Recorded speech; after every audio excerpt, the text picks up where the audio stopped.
Medina শরীফের মাটি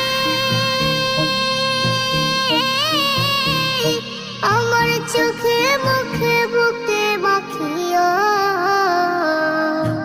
এমন পবিত্র মাটি, এমন পবিত্র মাটি আমার নবীর রওজায়।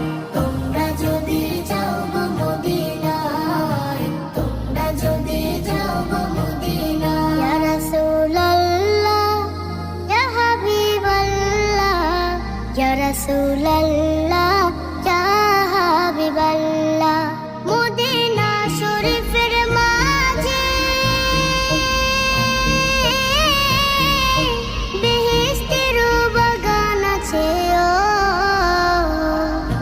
সেই বাগানে শুয়ে আছেন, সেই বাগানে শুয়ে আছেন প্যারা নবী মুস্তাফা।